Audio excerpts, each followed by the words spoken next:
Bitcoin 10,000. That's get everybody excited. I don't actually think it will go to 10,000, but I think it could go under 40 next year. Gold just hit a new all-time high. To the average retail investor, this is FOMO, fear of missing out. Chambers explains that when governments are buying and the retail herd gets going, price action becomes non-linear. It goes vertical. But why is it happening? It's not just inflation. Chambers has a blunt thesis. Gold is for war. The breakout we are seeing is a technical response to a global strategic shift. With the new American administration signaling that Europe must handle its own conflicts while the US focuses on Asia, the backdrop of war has become the primary driver for gold. If you found value in this breakdown, please hit the like button, subscribe, and share it with other investors who are paying attention. We're here to keep bringing you sharp analysis and voices that understand what's unfolding. Thanks for watching. How the world may change in 2026, and one of the following assets may go to $10,000, gold or Bitcoin. We're going to find out which one that is. Clem, welcome back to the show. Great to be back, David. They're both going to go to 10,000. Oh, you can't spoil it right off the top. Come on. Bitcoin 10,000. That's get everybody excited. I don't actually think it will go to 10,000, but I think it could go under 40 next year. And that would be bad enough for a lot of people. Okay, well, since you brought that up, 40,000 is already half, or less than half of what it currently is. So you think gold's going to go up and Bitcoin's going to go down. General directions, we'll get your exact price targets in just a minute, but those are the general directions, right? Why? Yeah, general directions. 40 on Bitcoin, 10 on gold. It's going to be a mighty heave to get to 10 for gold next year, but I think that's going to be either next year or 2027. You don't actually think gold's going to $10,000 in 1 year, do you? Is that hyperbole? Well, could do, because these things don't go in a straight line, unlike the S&P 500. They go, and then they get FOMO, and they go, Phew, and what people like to call a blow off top happens.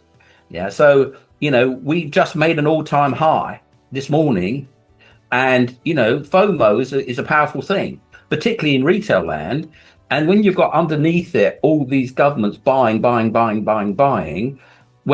the retail herd gets going, the price can go non-linear. And you've been seeing it is almost non-linear now. You're getting that power curve that you saw with crypto, you saw with the .com, you've seen with all sorts of assets in the modern world. The everything bubble that everyone's going on about. It's not everything, but there's certainly enough assets that have gone vertical a long way.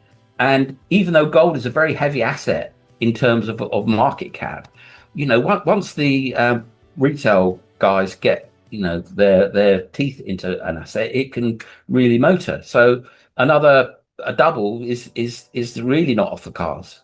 That was QT did that, and they overcooked the QT. And then they went, oh, maybe we're doing this too fast. And they stopped QT. They gave it a little bit of QE, let it settle, and then started a slower QT. And it's all about money flow. It's all about money supply. And I think they've got that taped. So, and really, people call it an everything bubble, but it isn't. What people are seeing is the effects of inflation, which have been, 20, 30, 40% over a few years. And they're seeing bubbles in a small group, massive bubbles in a small group, the Mag 7, and there's a few more on top of that 7, and that's caused by a virtuous circle driven by ETFs and options and gamma. So there's this virtuous circle, but there's a lot of value in the American market if you want to go searching for it. So it's not like everything's gone bubble. Let's just get your take on markets and learn from you. And we're not here to give financial advice, but we're here to give people your experience, and people can learn from you because you've made a number of very important, correct calls. I have to bring that up.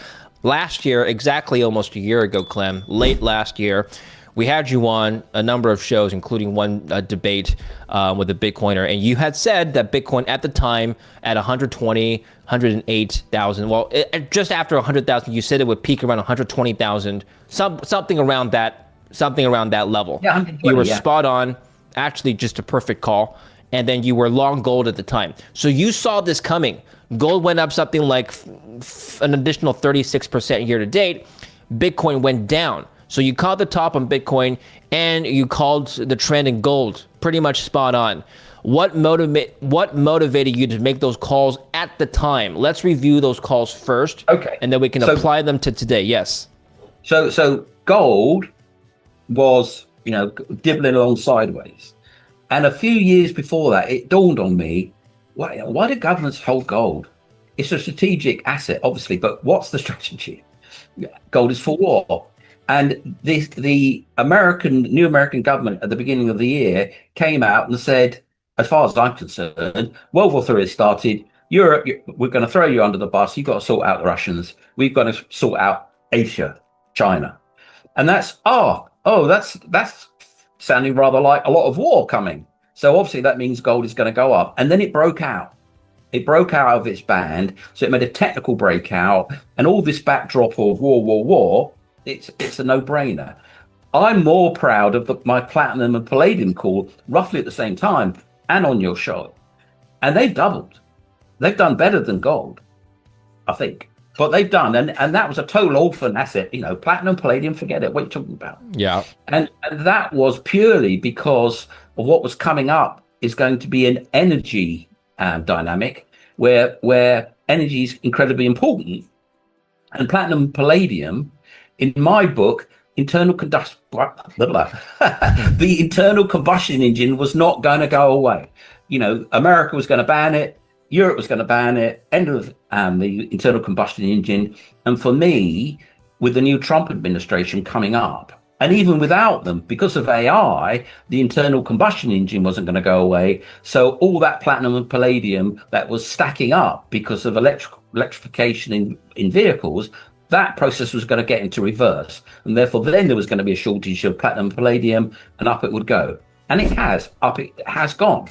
And then when I was talking about silver on your show, gold goes, silver goes. So platinum and palladium, precious metals, but the direction of we won't need them for cars anymore turned around. Oh, we're going to need them after all. Up it goes. Gold is for war. That pathway of ever increasing international stress was set. So that's just going to go up and up and up until people start to decide they're going to get sensible. While everyone was watching gold, Chambers made a contrarian killing on orphan assets, platinum and palladium. Why? Because the world was wrong about the internal combustion engine, ICE. The Green Revolution predicted that gas-powered cars would be banned by now, but under the current Trump administration and the sheer energy demands of AI, that narrative has flipped. America isn't banning the internal combustion engine, it's doubling down on it. A happy boy, because, these are all things that I hold. You see, I'm not a precious metal guy. I'm not someone that's going to say, oh, the dollar's going to die. It's the death of the dollar. Oh. I'll call the dollar confetti. I'll call paper money confetti, but it's not going to go away. It's not going to evaporate. People say, oh, well, this, it's going down, it's going down. Oh, gold is so much better. Gold is way, way more volatile than the dollar. It's the dollar very predictably goes down. But gold is all over the place generally. Yeah. There's nothing, the dollar is not going to go away. Now, what I see coming now, which will annoy a lot of your users, a lot of your viewers, and some of them will go, really? Oh, that's kind of rather good. We're going to go into a massive economic boom. We're at the beginning of a massive, massive economic boom. It's going to be quite inflationary, but it's going to be a massive economic boom. And you really, really, really got to embrace that. Otherwise, you'll miss out on it. Like all those people that missed out on the last 10 or so years of boom. In the market, that is, rather than the economy. This is going to be a massive runaway economic boom, like as Mr. Trump will say, like no one's ever seen before. And you really want to position yourself, get your head around it, understand what's coming up next. Because if you're in the right place, you'll make a hell of a lot of money. And if you don't join in the party, you'll be very, very lowly and poor. So the big decision now is, well, first of all, you've got to decide, are we into this economic apocalypse that every pundit on YouTube keeps talking about, or are we going into a gigantic boom? For me, there's no middle ground. And I don't even think we're going to have a collapse and the dollar's going to go away. That's all nonsense. We're going to go into a massive economic boom. It's going to be driven by AI. People aren't going to be all thrown out of work. And you've got to position yourself for that massive economic boom. You've got to be in the right place at the right time. And for me, that's copper. That's absolutely copper. And so, as I would say a year ago, silver, gold, and all that, I would say now the place where it's going to happen, it's already kind of starting, but not really, is copper. And copper is going to absolutely lose its mind because there's just not enough of it. There's nowhere near enough of it.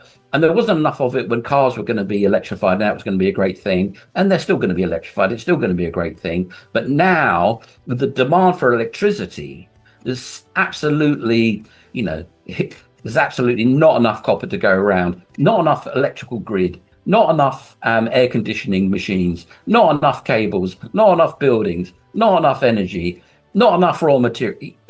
We're going into a situation with demand that's going to be driven by this boom. It's so great that commodities are going to stop being commodities and going to start looking like luxury. If you found value in this breakdown, please hit the like button, subscribe, and share it with other investors who are paying attention.